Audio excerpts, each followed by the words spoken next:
ورور خبردار شه د دین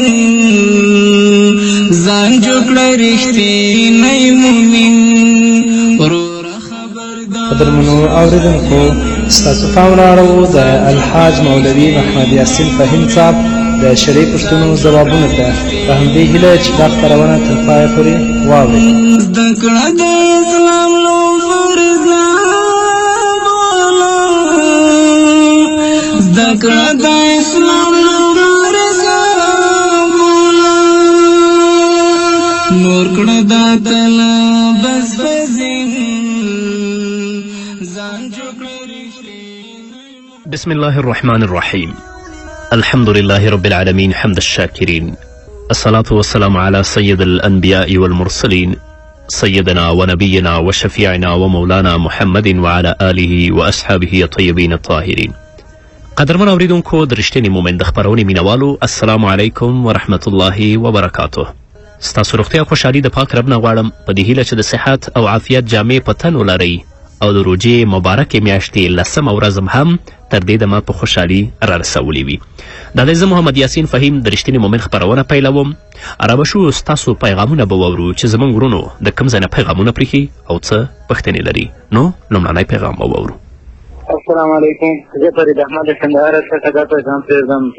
اجمالي صاحب زما دا پوښتنه ده چې په روژه کې عبادت ورځې دپاره ثواب لري که د شپې دغه نور وخت نه نیسم. السلام علیکم ورحمة الله وبرکاته. وعلیکم السلام. البته د روژې په مبارکه میاشت کې عبادت د ورځې هم ثواب لري او شپې هم ثواب لري. رسول الله صلی الله علیه وسلم په یو حدیث کې فرمایي چې د روژهدار خوب عبادت دی. د روژهدار سکوت چې هغه خاموشه کینی لا ولعب نه وایي هغه معادل د تسبیح دی، ګویا چې هغه سبحان الله ویلي. نو که زموږ روژهدار رور د ورځې روژه ونیسي د دې ترڅنګ د الله رب العزت د کلام تلاوت وکړي، د الله رب العزت ذکر وکړي او په شپې کې تراویح وکړي، د خپل وس او توان مطابق نور عبادت وکړي، زه په دې مطمئنه یم چې دې انسان ته به الله رب العزت بخښنه کوي. ځکه رسول الله صلی الله علیه وسلم فرمایي من صام رمضان ایمانا و احتسابا غفر له ما تقدم من ذنبه. څوک چې روژه ونیسي د رمضان د مبارکې میاشت د اخلاص او د ایمان له کبله، نو الله رب العزت به د دې مخکیني ګناهونه ټول ورته معاف کړي. که نور څه نشي کولی روژهدار زموږ د روژې په مبارکه میاشت کې چې روژه ونیسي ګناه نه هم ځان وساتي، د همدې لپاره د خپل روژه عبادت دی او په شپې کې لوی عبادت تراویح او د الله رب العزت د کلام تلاوت دی. بل پیغام وورو. السلام علیکم ورحمة الله وبرکاته. جملې شه محترم وزارت ډېر سلامونه. حبیب الله جان د هلمند ولایت کې سر په تماس یم. زما درې پوښتنې دي. اوله پوښتنه دا ده چې تراویح مابینځ کې دغه کوم تسبیح چې وایي کېدای د دې اثبات شته که نه شته؟ دومې د تراویح وروسته کومه دعا کېدای د دې اثبات شته په شریعت کې نه شته؟ او درېیمه مې دا پوښتنه ده چې کومه تباره چې وایي کېږي دا خو لزوما بلې وایي کېږي، آیا د دې دغه په شریعت د دې اثبات شته او که نه شته؟ والسلام. وعلیکم السلام. مننه ستاسو نه هم حبیب الله جانه. د تراویحو په باره کې ما ځانګړې خپرونې د ژوند لار په خپرونې کې ثبت کړې وې. د تراویح په منځونو کې یا د تراویح په منځ کې د هر 4 رکعتونو نه پس دومره ساعت پورې کېناستل څومره ساعت کې چې 4 رکعتونه شوي دي دا مستحب دي. یعنی د هر 4 رکعتو وروسته د تراویح هم ګوره استراحت ته ویل کیږي. دومره باید دمه وکړی شي چې په څومره وخت کې دې 4 رکعته تراویح کړي دي. خو لاکن که دومره ساعت کې تاسو کینئ خلک به هم تنګ شي، جومات کې هم څوک پاتې نشي دي، نو لږ وقفه هم چې واخلي دا ډیره بهتره خبره ده. او دې لپاره چې په دې کې تسبیح ووایي درود ووایي ښه خبره ده. ځانګړې دعاګانو ثبوت خو ماته معلوم نه دی. او د دویمې پوښتنې په ځواب کې دی دا به ووایم د مسائل د تبارک الذي حدیث شته د رسول الله صلی الله علیه وسلم چې په هغه کې د تبارک الذي د صورت فضائل بیان شوي دي او په ځانګړې توګه چې څوک یې په شپه کې وایي. خو په دې باندې باید پوه شو چې دا حدیث عام دی، د دې تخصیص د روژې په مبارکه میاشت کې نشته. همدارنګه دا حدیث چې هلته د رسول الله صلی الله علیه وسلم راغلی دا هر فرد لپاره راغلی، داسې نه دی راغلی چې د اجتماعي شکل باندې دی یو وایي او نور دی ورته غوږ وباسي. او لزوما څوک په دې باندې لزوم نشي کولی. راغلی د رسول الله صلی الله علیه وسلم په حدیث کې عام دی، د کار په هر وخت کې او په هره شپه کې لوستلی شي. همدارنګه هغه تخصیص په رمضان کې نشته او همدارنګه هغه هر فرد لپاره هر کس لپاره دا نه چې یو ووایي او نورو ته غوږ وباسي. د تراویح خبر راغله، زه به د یوه خبره پکې یاده کړم چې ما نه پوښتنه شوې وه انشاءالله پرون خپرونه کې. زه کیدای شي پکې سهوه شوی یم، انشاءالله زه پکې سهوه شوی یم. که د چا نه 2-3 تراویح یعنې 2 رکاته یا 4 رکعت تراویح پاتې وي او راشي امام سره شریک شي نو وتر به اول کوي که به تراویح کوي؟ نه، وتر دی په جمع وکړي امام سره او وروسته د هغه نه دی د خپل تراویح راوړي. یوسف لودیانوي شهید رحمه الله په خپل کتاب کې په 480 صفحه کې انشاءالله 3 جلد دې مسئلې ته اشاره کړې ده. بل پیغام واورو. السلام علیکم زمونږ صاحب، زه نظیر احمد د کندهار څخه پیغام ته درځم. دا تر لمونځ یې خصوصا تاته او دا ټول درکوزانو ته اورېدونکو او کابلان ته ورسېږي. زمونږ صاحب یو څه پوښتنه لرم. هغه اوله پوښتنه په دې ډول وکړه چې زما یو عمه ده، هغې وفات کړی دی نو د هغې یو څه زر زموږ سره پاتې شوي دي نو دغه زر زموږ سره دې مېلمه سره نه دي. نو اوس دغه زر چې دی هغه نصاب ته رسېدلي دي نو اوس هغه زکات دخکېږي. نو د زکات چې موږ څنګه ورکړو؟ موږ یې ورکړو او مسله ده ټوله زما د انا په غاړه وي. نو اوس د زکات څنګه موږ وکړو؟ یو په دغه غاړه او بله زموږ صاحب د ماښام د لمانځه وروسته یو 2 رکعته دغه نفل کېږي. آیا دغه په ناست کې ډېر ثواب لري او که یا ولاړ سره اوسې ډېر ثواب لري؟ او بله زموږ صاحب دغه زموږ په غاړه چې یا تعویضونه وي یا عبدالله صلي وي دغه سره موږ آیا دغه ته ځو یا دغه سره پرېوځو یا بل ځای مسجد ځای ته ځو د دغه استاد کوم ګناه به نه لري؟ نور مو وخت نه سمه د خدای په امان. السلام علیکم. وعلیکم السلام نظیر احمد وروره. زه دا وایم چې هغه عمه ستاسو وفات شوې ده نو د هغې زر ولې تاسو اخیستي دي؟ کیدای شي هغه خاوند مو لري، اولادی ولري، نو چې هغوی وي دا ملکیت او دا وراثت د هغو دی، دا تاسو ته نه رسیږي. خو بیا که تاسو اخیستی زه نه پوهېږم چې هغو درته بخشش کړي، تاسو ته درکړي یا امانت دي، خو چې چا سره یي کال یې پې تېرېږي چې د چا ملکیت وي هغه به زکات ورکوي. ملکیت چې د چا وي زکات به هغه ورکوي. لکه زما پیسې تاسو که امانت ویښې دي نو زکات خو به یې زه ورکوم، تا به یې نه ورکوې. که دغه زر د ستا انا سره امانت ویښي، چا چې امانت ویښي ملکیت چې د چا دی زکات به هغه ورکوي. او که ستا د انا په ملکیت کې داخل شوي بیا به د زکات دا پخپله ورکوي. او هغه 2 رکعته نفل چې د ماسخوتن مانځه نه وروسته البته د وترو او د سنتو ترمنځ کېږي، بهتره خبره په دې کې دا ده چې هغه په ناسته باندې وشي. ثواب یې په ناسته باندې ډېر دی. او مسله د تعویضاتو چې تاسو ذکر کړه، جلال الدین سیوطي په اتقان کې د دې شرایط ټاکلي دي، نو دا خو زه بهتره نه ګڼم. او د قرآن په حق کې البته دا بیادبي ګڼم چې یو قرآن د چا په جیب کې یا په غاړه کې پروت وي او هغه کثافاتو او هغه ځایونو کې ګرځي چې واقعا هغه قرآن سره نه ښایي. بهتره خبره دا ده که څوک تعویض لري هغه چې کله قضای حاجت ته یا د کثافاتو ځایونه ته ځي هغه لرې کړي، وروسته چې کله اودس وکړه بیرته دې هغه په خپل جیب کې واچي. بل پیغام به واورو. محترم مولوي صاحب، ما دا پیغام دی کله چې خلک روژه ونیسي او بیا د ښکنځل کوي او بیا د چاچ وایي دا به دې څه ښه وي او که نه روجې ته به چیرته ښایي خو روجه یې ورته خرابه کړه. رسول الله صلی الله علیه وسلم په یو حدیث کې فرمایي من لم یدع قول الزور والعمل به فلیس لله حاجة فی ان یدع طعامه وشرابه. رسول الله صلی الله علیه وسلم فرمایي که څوک د روجې په مبارکه میاشت کې زور خبرې نه پرېږدي، دروغ، غیبت، تهمات، همدارنګه سپکې سپورې او شکنځل کول، نو الله رب العزت کم حاجت د ستاسې نه خوراک او نه څښاک ته نه لري. رسول الله تهدیدا ویلي دي. نو هغه څوک چې د روجې آداب او د روجې حقوق نه ساتي د هغه لپاره د روجې نه کم ثواب نشته. هغه حدیث د رسول الله دی چې فرمایي رب صائم لیس له من صیامه الا الجوع.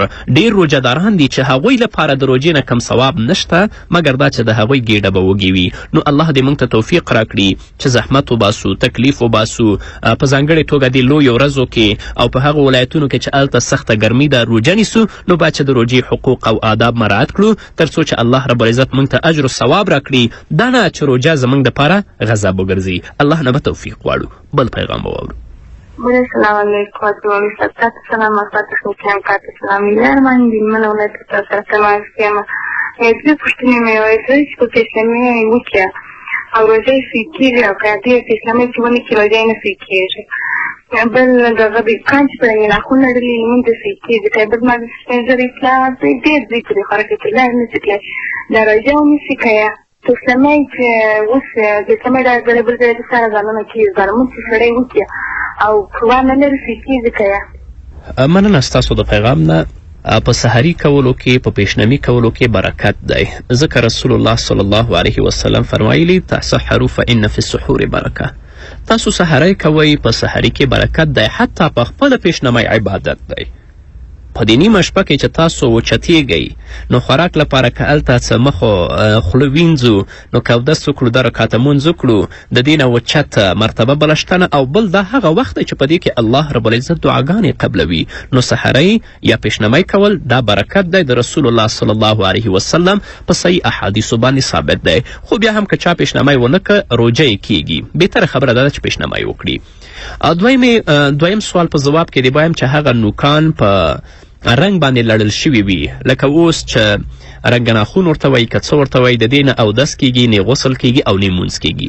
په دې هیله چې زموږ خویندې دې مسئلو ته ډېر په دقت باندې متوجه اوسیږي او هغه طبي مشکلات یا امراض چې لري زه په هغو باندې بحث نه کوم، خو مونځ یې نه کیږي. او دریمه مسئله چې ستاسو پلار ضعیفه دی، که هغه داسې حالت ته رسېدلی چې واقعا هغه روژه نشي نیولی، شیخ افغاني وي توان د روژې د نیولو نه لري او که هغه روژه نیسي هغه مریض کیږي، هغه په تکلیف کیږي، نو د اسلام مقدس دین هغه ته د روژې د خوراک اجازت ورکړی، څومره په نورو ورځو کې د دې د جوړېدلو او د ځوانېدلو هیله نشته دی، بیا د هغه کورنۍ د هغه فدیه ورکړي.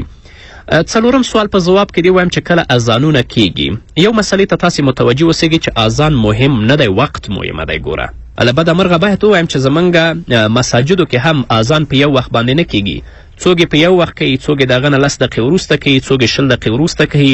نو موږ به په کم یو باندې ډوډۍ بندوو او په کم یو به روژه ماتوو. په ماښام کې وخت مهمه دی، په سحري او په پیشنمي کې وخت مهمه دی. چې کله وخت داخل شوی که یو مړۍ ډوډۍ هم د ستاسو په خولې کې باید هغه لرې کړئ. نو که وخت داخل شوی چې هغه تاسې وخورئ، قصدن پوه شئ چې وخت داخل دی، اذان شوی، وخت داخل دی، په تاسو باندې کفاره لازمه ده. او که سهوا هم خوړلې وسیږي بیا قضا ده. نو چې کله وخت داخل شي ورونو لپاره خو دا پکار دی چې هغوی انتظار باسي، جمع ته لاړ شي چې مونځ په جمع سره ادا کړي. که بیا څه عذر وي جمع ته نشي تللی، کولی شي په دغه وخت کې خپل مونځ هم وکړي. یو پیغام به بل واورو بیا به دمې ته راشو. بله السلام علیکم ورحمت الله وبرکاته. مولوي صاحب د رفیجا راډیو ټول قدرمنو اورېدونکو او کارکوونکو سلامونه. خاصه مولوي صاحب ته د روحالله د هلمند ولایت تاسو سره په تماس کې یم. زه یو دې پوښتنې کوم. ما لومړۍ پوښتنه دا ده چې چېرې څوک ویښي او ښځې وینې وکړي او تېرې کړي، ایا دا روژه څنګه ده؟ او چې څوک دې یې سجنې تېرې کړي دا روژه څنګه ده؟ بله پوښتنه هم دا ده چې د عطر په بوی باندې روژه څنګه ده؟ مننه خدای پامان. ستاسو نه هم مننه. زموږ فقهاو دا لیکلي دي که د چا خوله د روژې په مبارکه میاشت کې وینې شوه او دا وینې په لاړو باندې زیاتې وي، نو هغه یې تېرې کړي، د وینو خوند دې په حلق کې ومونده، د دې روژه ماته ده. اما که دونه کمه وینه شوې وه چې د وینو خوند هغه په خپل مرۍ او په حلق کې ونه مونده، روژې ته کوم نقصان نشته دی.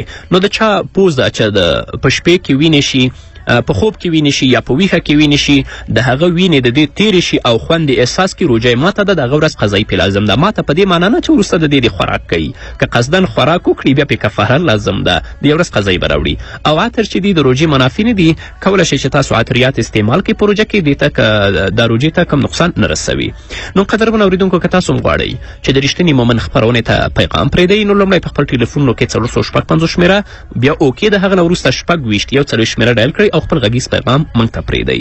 نو قدرمنو اورېدونکو د خپرونې په دې وخت کې به راشو لنډې دمې ته، دمې نه وروسته زموږ خپرونه دوام لري، ملتیا مو وکړئ. زکه زارېږم ستا له نومه ډېره یې بهتره تا کې مې اوسې جانان مدینې، څومره ښایسته یې حسینې، څومره ښایسته حسینه ستا له ښکلا شم قربان مدینې، څومره ښایسته حسینه، څومره ښایسته حسینه، سینه دې ډکه ده له نوره، خیږي دې شغلې هرې خواته، وړانګې دې څومره ښایسته حسینه، وړانګې دې زی تر دې څومره ښایسته یې حسینې ستا له ښکلا شم قربان مدینې څومره ښایسته. قدر من اوریدونکو بیا هم زموږ سلامونه او نیکې هیلې ومنئ. رابه شو بیا هم د پیغامونو لړۍ ته. بله السلام علیکم ورحمت الله وبرکاتو. مولوي صاحب د راډیو ټول کډومونو اورېدونکو او کارکوونکو سلامونه. خاصه مولوي صاحب زه روح الله د هلمند ولایت تاسو سره په تماس کې یم. زه دې پوښتنې کوم. زما لومړۍ پوښتنه دا ده چې چېرې څوک وشي او ښځې وینې وکړي او تېرې کړي، ایا دا روژه څنګه ده؟ او چې څوک بېدې یې څه جنې تېرې کړي دا روژه څنګه ده؟ بله پوښتنه هم دا ده چې د عطر په بوی باندې روژه څنګه ده؟ مننه خدای په امان. راته کاري روژې په خالد جان هم را تاثیر کړی ویده دی. پوه نه دی چې یو پیغام دو ځلې نصر شه. خالد جانه بل پیغام نشر کړ. السلام علیکم ورحمت الله وبرکاتو. خلیل احمد یم د کندهار ولایت څخه تاسو ته پیغام لیکم. مولوي صاحب اول ساعت د کولای د ټولو اورېدونکو او کارکوونکو سلامونه وایم. او په دې په ځای کې او د روژې مبارک نه د ټول مسلمانانو ته مبارکي وایم. ټول مسلمانانو ته مبارکي وایم. مولوي صاحب په پای کې یو پیغام یو پوښتنه لرم دا جواب برکړي. مولوي صاحب کله چې موږ ته یو څوک ځان راوړي هغه باندې موږ ناز دغه تذکرې وي ناز نه تذکرې موږ یو غزل تذکرې سروز موږ تذکرې دغه څنګه د غزل لپاره څنګه دي موږ مستقره حمله دي موږ سره بالکل دا چا چې انتخاب کړي دا خو ګناهګار دی. څوک چې اوري هغه هم ګناهګار دی. خو څومره ګناه چې الله هغه ته ورکړي دا چا چې ثبت کړي دا به هم دومره ګناهګاري. ځکه باعث د اورېدلو د هغه هم دغه سړی شوی چې خپل ټلیفون کې انتخاب کړی ده. بل پیغام وګورو. بله السلام علیکم. د رښتیني مؤمن خپرونې ته پیغام پرېږدم خزانه یم. اول پوښتنه مې درڅخه دا ده مولوي صاحب چې څوک په کاسته په نیمه ورځ ګوزه وکړي دا څومره ګناه لري خدای بخښي که نه بخښي. او بله پوښتنه مې دا ده درڅخه یو څوک په روژه کې ډېر خوشته کړي او یو څوک بیا شخصا هغه شخصان چې یو خوښه ورځي هغه خوشته نه کړي دا شخصان څومره ثوابونه ورسوي. نور نو د ښایسته وخت نه نیسم د الله په امان. الله دې مل شه. د روژې مبارکه میاشت د الله رب العزت د رحمت میاشت ده. د الله رب العزت د مغفرت میاشت ده. د روژې مبارکه میاشت داسې میاشت ده چې په دې کې الله رب العزت د خپل ګناهګار بندگان د جهنم د اور نه خلاصوي او جنت ته یې داخلوي. نو هغه څوک چې د روژې په مبارکه میاشت کې قصدن روژه خوري هغه د الله د رحمت نه لرې دی، هغه د الله د مغفرت نه لرې دی، هغه د الله په غضب او د الله په لعنت کې ګرفتاره دی. په ګڼ شمېر احادیثو کې د محمد رسول الله صلی الله علیه وسلم د دې وعیدونه ذکر شوي. وخت ډېر کم ده چې هغه ټول زه تاسو ته ووایم. خو دومره به ووایم چې رسول الله صلی الله علیه وسلم فرمایي که څوک یوه روژه په قصد سره وخوري که ټوله زمانه دا روژه ونیسي د هغې یوې روژې فضیلت، نورانیت، معنویت او برکات هغه نشي موندلی. خو بیا هم کفاره یې ورته 2 میاشتې مسلسل روژه ټاکړې ده. الله دې داسې خلکو ته هدایت وکړي. د الله لوی عذابونه انشاءالله زه به په خپرونو کې په دې باندې غږیږم. او هغه څوک چې شکنځل کوي په روژه کې مخکې پې وغږېدلم او چاته چې غصه ورځي هغه نیسي په روژه کې نه وی الله به اجر ورکوي او الله به څو چنده ثوابونه هم ورکوي. خالد جانه 2 پیغامه پر لپسې نشر کړه چې وخت کم دی چې ټولو ته ځواب ووایو. السلام علیکم مولوي صاحب. موږ یوه پوښتنه لرو. پوښتنه مو دا ده که چېرې د چا خپل کوره مخته مسجد دی او دی په بل مسجد کې تراویح کوي د دې په باره کې تاسو څه ویل غواړئ؟ السلام علیکم. او نیکې هیلې مې قبول کړې محترم حاجي مولوي صاحب. شکرالله شاکرې ما پیغام د رښتیني مؤمن خپرونې ته د خدمت الله پرګاش مولوي صاحب محترمه پوښتنه درته ټول اورېدونکو ټولو سمندوالو ټولو پکتیاوالو ټولو مسلمانانو وروڼو ته د صلاتې شپې د لمانځه یو څه معلومات ورکړې. د صلاتې په څېر زموږ ټول چې زموږ تاسې ټول وروڼه مسلمانان په دې باندې پوه شي او د دغې روژې مبارکې میاشت ته خدای پاک دې هر مسلمان ته وخت او توان ورکړي چې یو ځل خو یې وکړي. تا څخه ډېره مننه کوم. په پلوس دې کې دا هم نو د خدای نه پاڼه دعا مو غواړم تر بیا د خدای سامان. السلام علیکم. وعلیکم السلام. د اول پیغام ځواب ته به راشو. بهتره خبره دا ده چې کوم جومات د ستاسو کور ته نږدې وي تاسو هلته تراویح وکړئ ځکه د هغه حق په تاسو باندې ډېر دی. اما که داسې چې په یو جومات کې تشې تراویح وي په بل جومات کې ختم وي کولی شي چې دې ځای نه تاسو هلته ولاړ شئ یا دلته کومه ستونزه وي بیا هم کولی شي چې بل جومات ته لاړ شي. اګر که بهتره دا دی چې هغه جومات ستاسو کورونو تر څنګ دی په هغه کې لمونځ وکړئ. د شاکري صاحب د پوښتنه نه وه، البته یوه توصیه وه د عامو خلکو لپاره. زه هم ځان لپاره، تاسو لپاره، د ټولو مسلمانانو ورونو او خویندو لپاره د روژې په دې مبارکه میاشت کې د عبادت توفیق غواړم، په ځانګړې توګه چې د تسبیح مونځ وکړو.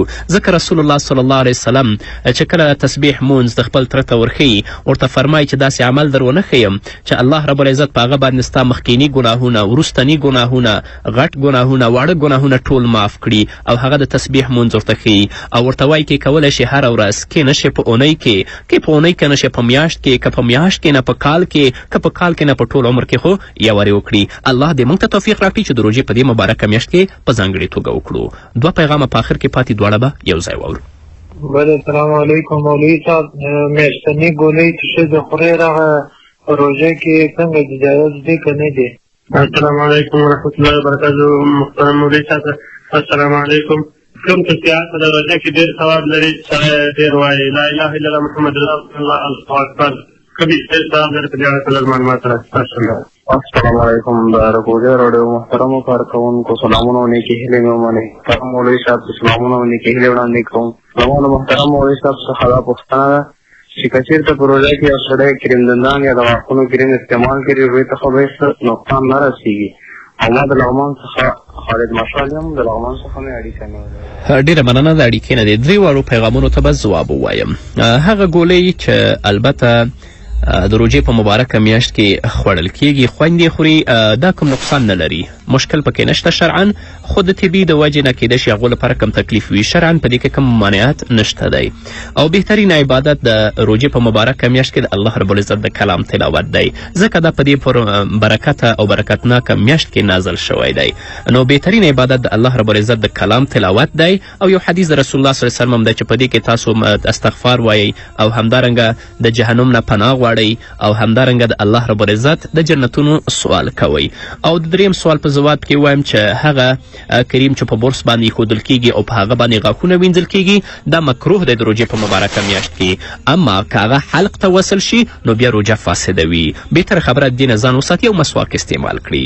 نو قدرمنو اورېدونکو، ستاسو پیغامونه مې پر لپسې راواخیستل ځکه وخت ډېر کم و. دا وه زموږ نننۍ خپرونه چې ستاسو درانه حضور ته وړاندې کړه. تر بلې خپرونې پورې چې زه بیا هم ستاسو درانه حضور ته حاضرېږم، تاسو ټول په پاک رب سپارم. پاتې ژوندم نیکمرغه، ښاد، بریالي او کامیابه اوسئ. ذکر د څښتن خبر خلاص درود په مصطفی نازنین ځان جوړ رښتینی مومن ورور خبردار شه بدین ځان جوړ رښتینی مومن ځان جوړ رښتینی مومن ګور د غفلت قبول ما کوه ګور د غفلت